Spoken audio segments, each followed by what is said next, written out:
kunenye into engibonile ngo-Apolis first half ubonakalo Apolis angasinikezi lento sicabanga ukuthi iwinga ingasinikeza kona but Apolis made to really to play because if ubheke Apolis kancane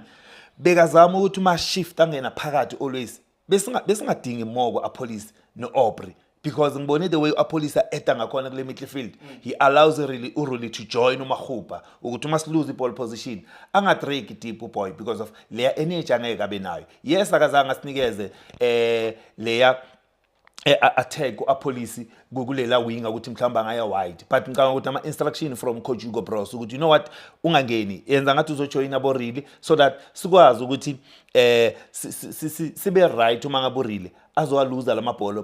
banomahupa up front and good game for really the way adlala ngakhona if Apolisi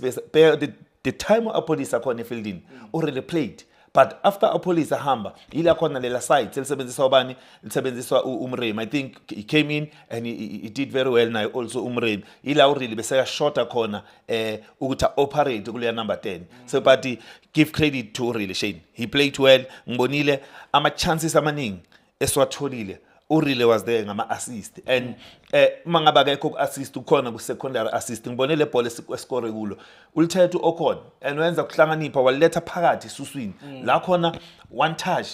uma ungathi uyibheka ku I think umbatha I think uMahupa yes one touch liyahamba liyapi liya kuMremi uyadlala uyathatha uMremi lethi ibhola kuphi ku cross then lathola uMaseko and well done for Maseko kuleya goal